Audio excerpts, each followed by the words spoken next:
gather together in your house. Older brother, who is just about turning 3, knows the power of the word no. Especially now that baby John is here, this guy knows how to say no better than anybody that I have known in all of my life. And I will refrain from giving you a full and detailed account, just to say it was a real blessing to see the little guy. We invite you now, please, if you will, take your Bibles and turn to Exodus chapter 1.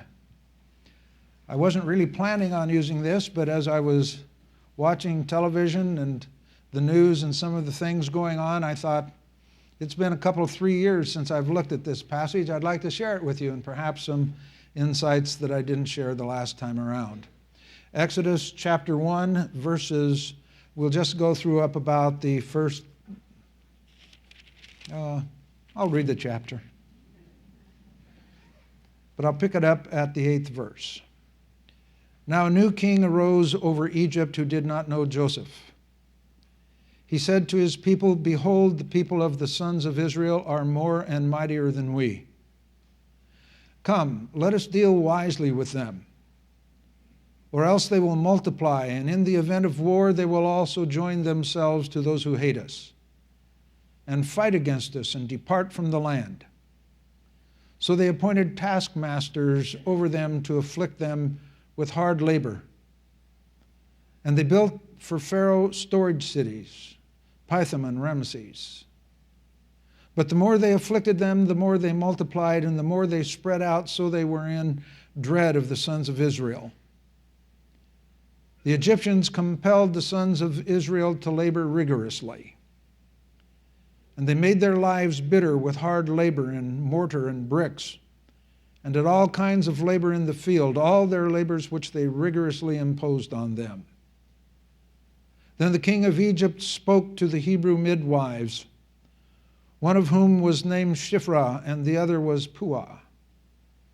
And he said, "When you are helping the Hebrew women to give birth, and see them upon the birth stool, if it is a son, then you shall put him to death, but if it is a daughter, then she shall live." But the midwives feared God, and they did not do as the king of Egypt had commanded them, but let the boys live. So the king of Egypt called for the midwives and said to them, "Why have you done this thing? And let the boys live." The midwives said to Pharaoh, "Because the Hebrew women are not as the Egyptian women, for they are vigorous and give birth before the midwife can get to them." So some of you had a different experience. So God was good to the midwives, and the people multiplied and became very mighty. Because the midwives feared God, he established households for them. Then Pharaoh commanded all of his people, saying, "Every son who is born you are to cast into the Nile, and every daughter you are to keep alive." Now I hope that if you'll stay with me long enough, this still turns out to be something like a Happy Mother's Day in my view. But while watching the news and reading some of the articles in my journals, I started thinking about oftentimes in our society how motherhood is treated with little or no regard at all, and that's still the case in some instances, and how being a woman is regarded the same way after all of these years. And then while watching the news and seeing how everything seems to be going with the Arabian Spring, I thought, here's the thing as I see it. This is the Hebrew Spring right here. This is the first Holocaust, and this is the Hebrew Spring that put a stop to that first Holocaust. And what I want us to consider is that it began with mothers. It began with those who were interested in children. It didn't start with brave men flexing their muscles and pulling the bowstring. It was a low-key rebellion at the outset. And God began his work of putting an end to the first Holocaust and liberating his chosen people. And think about this for a bit. We really are looking at human rights. We're really looking at justice. And we are really looking at the fear of God. And it began with women in rebellion to authority.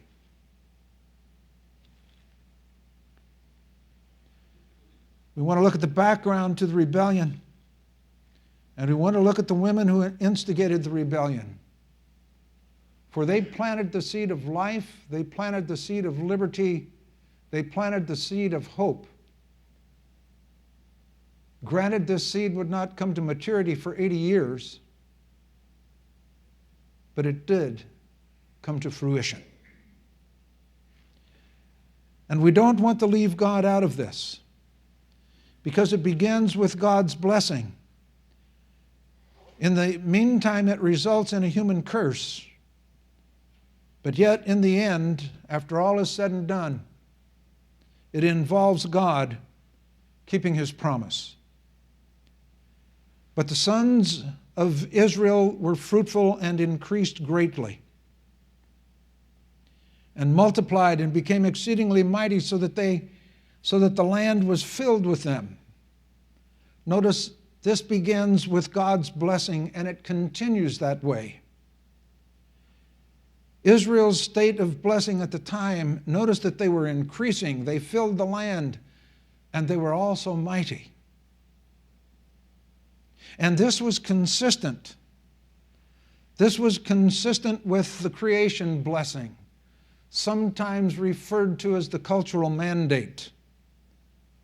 God created man in his own image. In the image of God, he created him. Male and female, he created them. And God blessed them, and God said to them, "Be fruitful and multiply, and fill the earth and subdue it, and rule over the fish of the sea, and over the birds of the sky, and over every living thing that moves on the earth." Notice it was a blessing. It was God's commitment. And it was God's commitment to life. It was God's commitment that life should be prosperous, that it should grow, and that it was the one part of creation that God chose to be a reflection of his image, who would have the rule and the dominion to see to it that this blessing would be sustained and passed on from generation to generation. And not only was this blessing the cultural mandate, but notice this was also consistent with the covenantal blessing as well. And God said to Abraham, "And I will make you a great nation, and I will bless you and make your name great, and so you shall be a blessing." Notice that. God blessed, but notice what he also said, "You shall be a blessing." It is a command.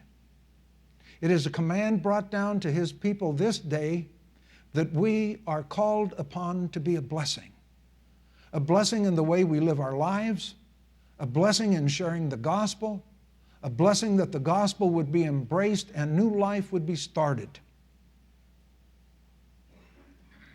And what we find interesting is that the nation that would be a blessing to Egypt, keeping in mind at least Isaiah 19, where Egypt and Israel will be one. It's Egypt that wants to wipe them out.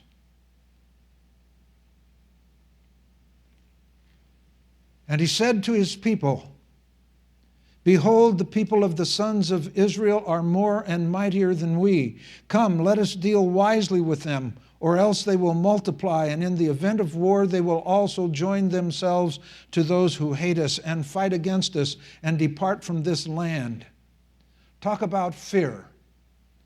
We don't have the time perhaps to go into the history of it, but notice that the king at least correctly assessed the demographics, the growth rate. The multiplication tables were not working in Egypt's favor. And he saw the potential threat. He saw the potential threat militarily and economically. And he tried to put something together that these 2 points could cohere. But they certainly could not. Come, let us deal wisely with them, or else they will multiply, and in the event of war, they will also join themselves to those who hate us and fight against us and depart from the land. On the one hand, if we keep them, they could kill us. On the other hand, if we kick them out, who's going to do all of our labor? It's pretty hard to kick them out and keep them all at the same time. But this was his struggle. And so the king established a policy. Policy number 1. So they appointed taskmasters over them to afflict them with hard labor, and they built for Pharaoh storage cities, Pithom and Ramses. He established a policy to get the most out of them economically and then cast them aside. Keeping in mind the importance that we as Christians hold true that every human being is created in the image of God, that there is intrinsic value and worth right there, so much so that it also involved the cross. And once there is a departure from that value, the only thing that remains is mechanical values and worth. Once the machinery wears out, throw it away. And if we want to make the machinery wear out for material gain, it is our free choice. And that's exactly, we will run them till they die. And yet the policy had to be modified. But the more they afflicted, the more they multiplied, and the more they spread out so that they were in dread of the sons of Israel. And the Egyptians compelled the sons of Israel to labor rigorously. You can see the mindset. You can see the mindset of the Israelis. They were so beaten down, they could not even see themselves the same way Pharaoh did. And so they were not weakened, the workload increased. And yet radical population control was directly implemented. Then the king of Egypt spoke to the Hebrew midwives, one of whom was named Shiphrah, meaning beauty, and the other was named Puah, meaning splendor. And he said, when you are helping the Hebrew women to give birth and see them upon the birth stool, if it is a son, then you shall put him to death, but if it is a daughter, then she shall live. We're talking infanticide. We need to weaken the military threat. But notice, interestingly enough, to Pharaoh and to all of his advisors, the women were not considered to be a threat to the kingdom. They flew under the radar. They were of little value and worth with regard to this issue. He wanted to weaken the military threat, but he wanted to maintain the labor force, at least in the short term. But in all of this, God stands just behind the curtain of history, just out of our view, so it seems. But God said to Abraham, know for certain that your descendants will be strangers in a land that is not theirs, where they will be enslaved and oppressed 400 years.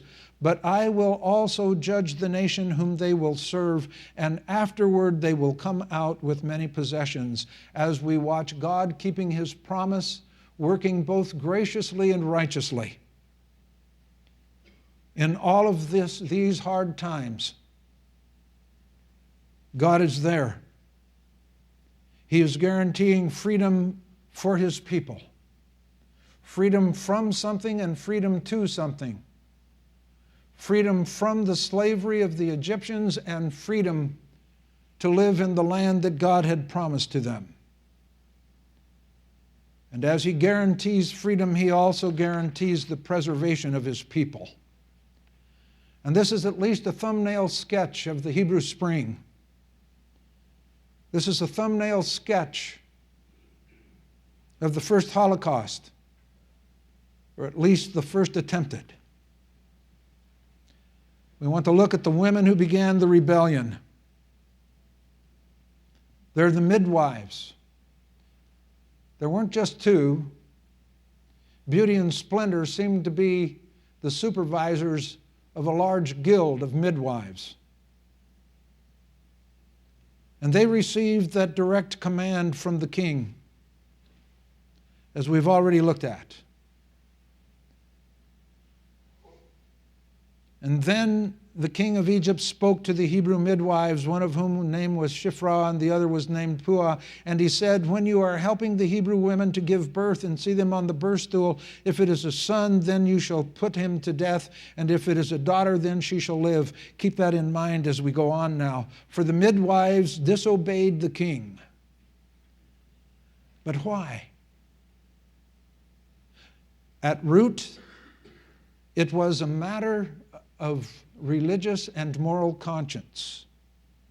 Their morality was tied directly to the creator and sustainer of the universe and the author of history.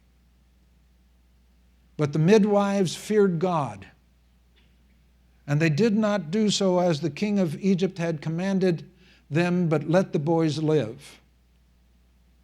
Now we know why the midwives said what they did. They didn't have spears, bows, and arrows to fight off the Egyptian forces. So they did the next best thing. How shall I put it kindly? They fudged the truth a bit. And of course, when you go through some of the commentaries, some of them go on about how is it that God can bless somebody who tells a lie. We'll sidestep that issue today. But in the midst of it all, they feared God more than they feared a ruthless king. And so they refused because the God of life had told them, at least as they understood it, that their task was a precious privilege to be in support of life. And they let the boys live because they feared God. And the midwives were confronted by the king. So the king of Egypt called for the midwives and said to them, why have you done this thing and let the boys live? And the midwives said to Pharaoh, because the Hebrew women are not as the Egyptian women, for they are vigorous, and they give birth before the midwife can get to them. Now, of course, if the streets were put together kind of like Sun City West, where one street can have 3 names, you could walk for a long time. The woman might end up having 3 children before you find the address. But they didn't use that excuse. But what's important to us is that God honored them for their stand. And notice, so God was good to the midwives, and the people multiplied, and they became very mighty. Because the midwives feared God, He established households for them. They had a family lineage. They had a progeny. And God honored them who would fight for life to give them the lineage of life. And these are the unknown midwives. But then there are 2 Hebrew ladies who come to the fore. Then Pharaoh commanded all of his people, saying, every son who is born you are to cast into the Nile, and every daughter you are to keep alive. He required his people to kill the newborn Hebrew males. And he figured that the females would eventually assimilate into the population. But Jochebed and Miriam, the mother and sister to Moses, conspired against the king. The woman conceived and bore a son, and when she saw that he was beautiful, she hid him for 3 months. She hid her son from public view. Then she put her son in the little ark on the Nile. But when she could hide him no longer, she got him a wicker basket and covered it over with tar and pitch. And then she put the child into it and set it among the reeds by the bank of the Nile. She put her son in the Nile, and I imagine if someone would come and ask, "What happened to your baby?" "Oh, I put him in the Nile." "Oh, did I forget to tell you I made a little boat for him too?" I followed it after the pattern of Noah. It's just smaller in size. But notice that what she did fearlessly. For by faith, Moses, when he was born, was hidden for 3 months by his parents because they saw he was a beautiful child, and they were not afraid of the king's edict. They were not afraid of pure and unadulterated evil. And notice that Hebrews 11 speaks of the parents. But notice how Moses in Exodus puts the emphasis upon the mother and the daughter. And Miriam was stationed as a lookout, and even more. For his sister stood at a distance to find out what would happen to him. And she was probably aware that Pharaoh's daughter frequented this place. And she stood prepared to be an advocate for her brother. For we also see that this is not the end of Miriam's participation. For later the prophet Micah would write, "Indeed, I brought you up from the land of Egypt and ransomed you from the house of slavery, and I sent before you Moses, Aaron, and Miriam."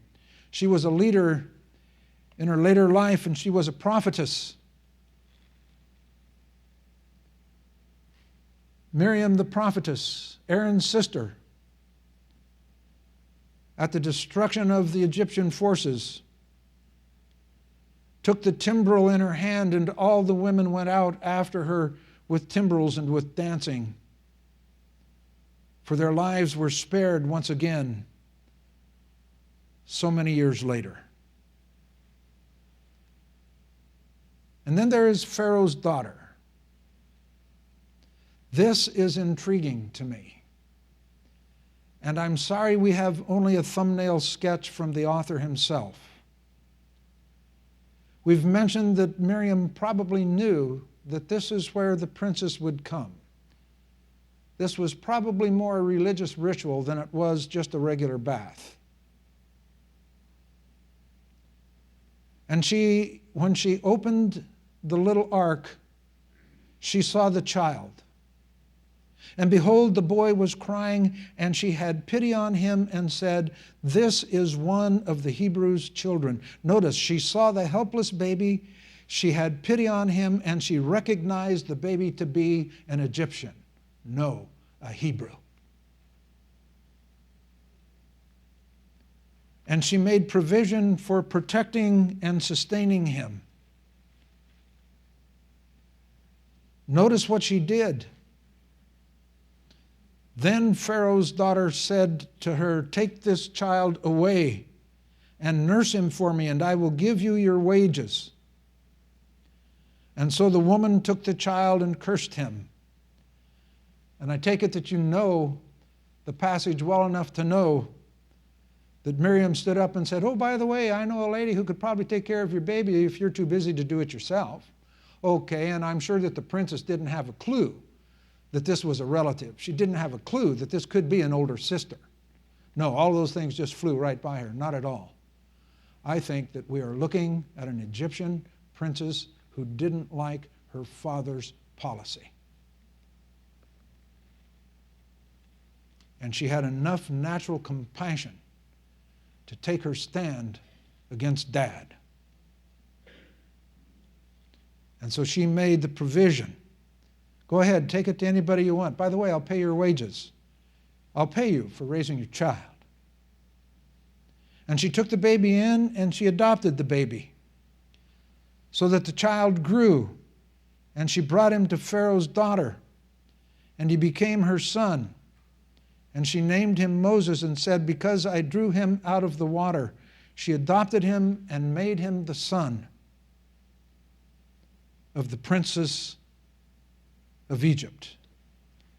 And she protected and provided for him. And after he had been set aside, Pharaoh's daughter took him away and nurtured him as her own son. And Moses was educated in all the learning of the Egyptians, and he was a man of power in words and deeds. She had no way of knowing that she was harboring the future deliverer and enemy of the state. She had no way of knowing that she was preparing the future liberator for his people. She did all this in defiance of the king, and she did this out of motherly compassion and pity. Now I ask you, how much power does a mother have? How much power does a motherly woman have? And I would like to remind the mothers this day that the deliverance of Israel from slavery began with the women. And there is the power of motherhood, particularly when it is being directed by the fear of God. What then would we say? That when it is time for God to begin the liberation of Israel, he did it with compassion and brave women. And they weren't a consideration to Pharaoh because they were women. In effect, they were the foolish, weak, base, and despised things, yet chosen by God to do his will. And what I would like to say to mothers, to grandmothers, to great-grandmothers, as women of faith, you may not be of any account to the world, but because you are a woman of faith, you are chosen of God. So be strong in the Lord. And I just have a sneaking suspicion that there will be some men who stand by your side. Happy Mother's Day. Father, as we come to you in prayer, some people have scoffingly said Mother's Day was